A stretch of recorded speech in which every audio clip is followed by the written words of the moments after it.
नमस्कार मित्रांनो, तुम्ही भारतीय रेल्वेनी जर 10 वर्षांपूर्वी 20 वर्षांपूर्वी लांबवरचा प्रवास केला असेल, लांबवरचा म्हणजे मी सगळ्यात लांबवर म्हणजे जयंती जनता किंवा कन्याकुमारी एक्सप्रेसनी मुंबई ते तिरुवनंतपुरमपर्यंत गेलेलो होतो.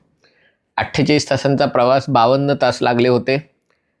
पण बाकी कोलकाता असेल किंवा भुवनेश्वर असेल, दिल्ली तर बरेचदा असेल, पण साधारणतः 24 ते 48 तासाचे अनेक प्रवास त्या काळात केले होते. आणि त्या काळात मला आठवतंय की रेल्वे स्टेशनवर उतरून आम्ही माठाचं पाणी किंवा जे काही नळाचं पाणी प्यायचो आणि सगळं काही हे पोट त्याच्यामुळे किती वेळा बिघडलं आणि जेव्हा बिघडलं तेव्हा त्याच्यामुळे बिघडलं की नाही हे माहिती नाही, पण असं काही फारसं आठवत नाही. आता कुठलाही रेल्वे प्रवास बिस्लेरीच्या किंवा इतर कुठल्या रेल नीर वगैरेच्या बाटलीशिवाय पूर्ण होत नाही. पण ती जशी पाण्याची आठवण होते तशी रेल्वेत हक्कानी जेवायचं. म्हणजे रेल्वेने प्रवास कशाला करायचा तर खाण्यासाठी प्रवास करायचा. खास करून मुंबई पुणे प्रवासात आम्ही कर्जतला जायचो आणि कर्जतहून पॅसेंजरनी पुण्याला जायचो आणि 28 रुपये का काहीतरी तिकीट होतं तेव्हा मुंबई पुणे.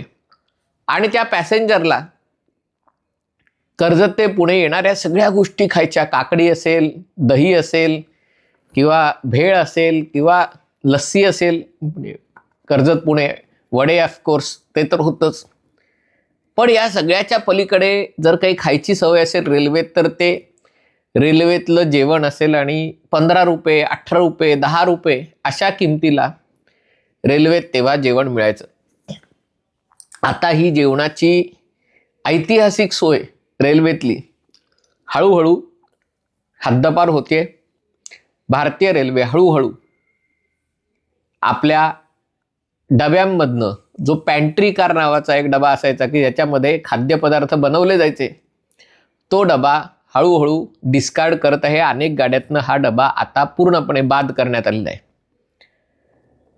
दृष्टीआड सृष्टी असं म्हणतात. ती गोष्ट जर कशाला लागू होत असेल तर ती पॅन्ट्री कारला लागू होते. कारण जेव्हा एखादी रेल्वे गाडी 40 तास 50 तास प्रवास करत असते आणि खास करून देशाच्या दुर्गम भागातनं, जेव्हा हे मी त्या काळाचं म्हणतोय जेव्हा देशातल्या जवळजवळ 50% खेडेगावांमध्ये वीजही पोचली नव्हती आणि शहरांची ही संख्या मर्यादित होती आणि त्यामुळे गाडीत दुपारी 12 वाजता किंवा इतरत्र कुठेतरी जेवण यायचं. स्टेशनवर ताटच्या ताटं चढवली जायची किंवा मग रेल्वेतच जेवण बनवून ते लोकांना दिलं जायचं, नाश्ता यायचा.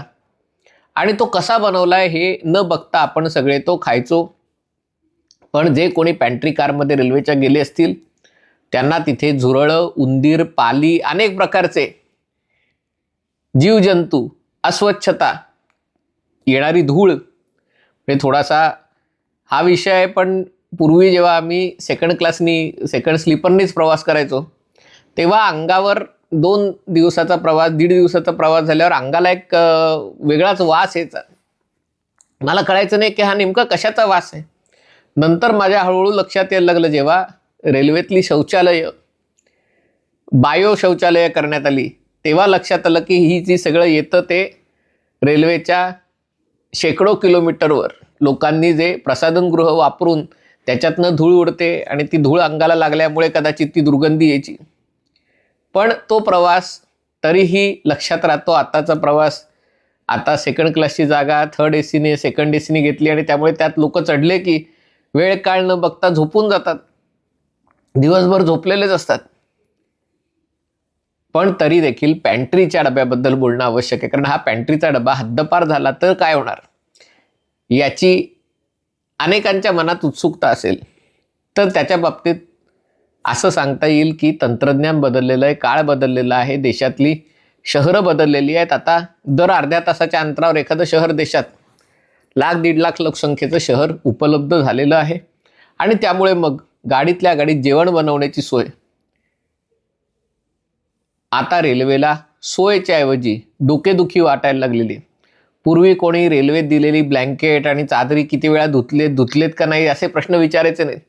पण आता लोक या सगळ्याबाबत खूप जागरूक झालेले आहेत. जरा जरी त्याच्यावर डाग दिसला, अस्वच्छता आढळली तर लगेच फोटो काढून ट्विट करून थेट रेल्वे मंत्र्यांना, पंतप्रधान नरेंद्र मोदींना टॅग करून की बघा माझ्या रेल्वेत प्रवास करत असताना माझी चादर फाटलेली आहे, काय चालू आहे देशात वगैरे असे प्रश्न विचारणारे लोक भरपूर आले. आणि त्यामुळे मग त्याचं बेडिंग असेल, त्याची स्वच्छता असेल किंवा रेल्वेच्या जेवणाची स्वच्छता असेल. आणि त्यामुळे अशा प्रकारे जेव्हा पॅन्ट्री कारमधले फोटो किंवा व्हिडिओ लोकांचे समोर यायला लागले तेव्हा ती अडचण आणखीन वाढायला लागली. दुसरीकडे तंत्रज्ञानाची सोय झाली. आज सगळ्या ऑर्डर मोबाईलवर घेऊन किंवा लोकांना थेट रिझर्वेशनच्या वेळेलाच गाडी साधारणतः दुपारी 1 वाजता अमुक अमुक ठिकाणी बडोद्याला जाणार आहे किंवा भुसावळला जाणार आहे किंवा पुण्याला जाणार आहे आणि तिथे मला अमुक अमुक रेस्टॉरंटमधला अमुक अमुक पदार्थ खायचा आहे, तर ती सेवा तंत्रज्ञानाच्या साह्याने रेल्वेत पुरवणं शक्य व्हायला लागलं. त्याच्यातनं रेल्वेला 4 पैसे मिळायला लागले, लोकांना हवं ते खाता यायला लागलं, स्वच्छतेचे स्टँडर्ड व्हायला लागले. विमानात हा विषय कधीच नव्हता, पण रेल्वेमध्ये होता, कारण गरमागरम जेवण लोकांना वाढणं आणि ते गरमागरम जेवण पूर्वी रेल्वेत करणं शक्य नव्हतं. पण आता जशी गोष्ट विमानात असते तशा गोष्टी रेल्वेत व्हायला लागलेल्या आहेत, कारण त्याच्यामध्ये रेफ्रिजरेशन आणि ओव्हन या 2च गोष्टी ठेवायच्या. रेडी टू ईट सगळे पाकिटबंद पदार्थ ज्या स्टेशनवर रेल्वे दुपारी 12:30 वाजता 1 वाजता जाईल तिकडे ते चढवायचे, ते गरम करायचे आणि तसेच्या तसे पदार्थ ट्रेमध्ये देऊन सगळं जेवण ट्रेमध्ये दिलं जायचं. आधी मला आठवतंय ताटामध्ये, म्हणजे खण असलेल्या ताटामध्ये रेल्वेचं जेवण यायचं आणि तरी देखील लोक ते आनंदाने जेवायचे. ते कुठे सांडायचं कुठे उडायचं हा प्रश्न नाही आहे. आताचं जे जेवण येतं ते सगळं पाकिटांचं जेवण येतं, जे पूर्वी राजधानीमध्ये मुख्यतः असायचं. राजधानीतलं फक्त मेन जेवण होतं ते असं कव्हर केलेलं वगैरे असायचं, पण बाकीच्या सगळ्या गाड्यांमध्ये असंच जेवण असायचं. पण आता त्यामुळे हा एक मोठा बदल रेल्वेमध्ये झालेला आहे. वंदे भारतला पॅन्ट्री नाही आहे. हे सगळ्यात चांगलं जेवण वंदे भारतमध्ये असतं असं म्हणतात. हल्ली त्या वंदे भारतच्याही काही रूटवरचं जेवण खराब असल्याची किंवा तक्रारी यायला लागलेल्या आहेत की याच्यासाठी का आम्ही वंदे भारतचे पैसे भरले. पण सर्वसाधारणतः वंदे भारतचं जेवण चांगलं आहे आणि वंदे भारतमध्ये पॅन्ट्री कार नाही आहे. याचं कारण सगळ्या गोष्टी विमानासारख्या पुड्या फोडून खायच्या देता येणं शक्य झालेलं आहे. टेट्रापॅक म्हणजे गोष्टींचं तंत्रज्ञान बदललेलं आहे, पॅकिंग बदललेलं आहे, प्रिझर्वेशन बदललेलं आहे. अनेक गाड्यांमध्ये गरम पाण्याचे केटल्स डब्यात, म्हणजे हे मी उझबेकिस्तानला रेल्वेने प्रवास करत होतो आणि तिथल्याही रेल्वे गाड्या आपल्यासारख्या दणकट आपल्या जुन्या गाड्या तशा आहेत. पण तिथे एक गोष्ट मात्र ही होती आणि ती छान होती की प्रत्येक डब्यामध्ये एक गरम पाण्याचं म्हणजे हीटर होता आणि त्याच्यामध्ये लोक बाउलमध्ये पाणी घेऊन त्याच्यात चहा कॉफी बनवायचे, तर चहा कॉफी बनवायचे किंवा मॅगी बनवायची. आपल्याकडे आठवते ना कोणत्यातरी एका बाईंनी गाडीच्या डब्यातच मॅगी तयार करायला लावली होती. पण असं न करता गरम पाण्यामध्ये घेऊन तुम्हाला काहीतरी रेडी टू ईट करायचं, तर तशा प्रकारच्या गोष्टी आपल्याकडे यायला लागल्यात. त्याच्यामुळे भारतीय रेल्वेचा एकूणच दर्जा, त्यातल्या खाद्यपदार्थांचा दर्जा हे सगळं बदलत चाललं आहे. लोकांची तक्रार करण्याची सवय काही जात नाही. लोक तक्रार करत होते, करत आहेत आणि करत राहतील.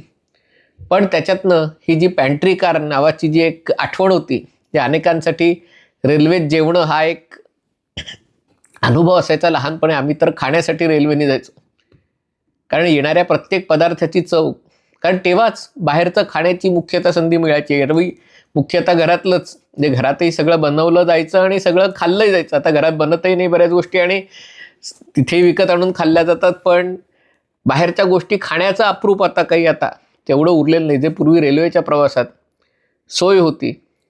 याच्यामुळे देशाच्या आरोग्यावर किती मोठा परिणाम झाला आहे. म्हणजे त्या स्टेशनवर उतरून माठाचं पाणी पिण्याच्याऐवजी बाटल्यांचं पाणी पिणं किंवा पॅन्ट्री कारमधलं जेवण जेवायच्याऐवजी सगळं पॅक बंद जेवण जेवल्यामुळे.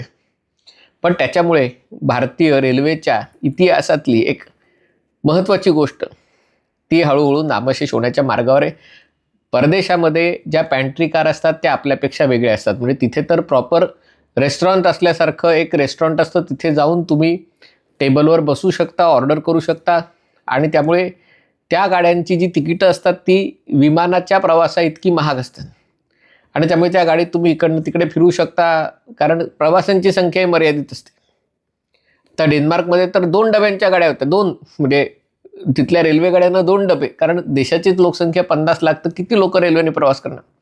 मोठ्या गाड्या होत्या, पण ज्या उपनगरीय गाड्या होत्या त्या 2 डब्यांच्या गाड्या होत्या. आणि त्यामुळे रेल्वेमध्ये, भारतीय रेल्वेमध्ये जे बदल होत आहेत ते स्वागतार्ह आहेत. ती गोष्ट भारतात करणं शक्य नव्हतं किंवा अजूनही ती शक्य नाही, पॅन्ट्री कारमध्ये लोक जेवायला जाणं. कारण आपल्याकडे प्रवाशांची संख्या एका डब्यात 72 ते 108 ते कदाचित त्याच्याहून जास्त प्रवासी असतात. आणि असे 20 डबे 24 डबे गाडीला असतात. आणि त्यामुळे त्यांच्यासाठी रेस्टॉरंट वगैरे चालवणं शक्य नाही. पण निदान जे अन्नपदार्थ त्यांना देता येतात ते अधिक स्वच्छ, सुरक्षित, चांगले असतील. त्यांना जर वैविध्य देता आलं, त्या शहरातलं देता आलं, पैसे जास्त पडतील पण लोकांची पैसे भरायची तयारी असते आणि रेल्वेचाही फायदा होतोय. त्यामुळे हा बदल चांगला आहे. पण रेल्वेतला पॅन्ट्रीचा डबा हद्दपार होतोय, तो आता केवळ आठवणीपुरता उरणार आहे. हा व्हिडिओ आपल्याला आवडला असेल तर कृपया लाईक करा, शेअर करा आणि चॅनल सबस्क्राईब करण्याची विनंती. तुर्तास इथेच थांबतो. पाहत रहा MH48.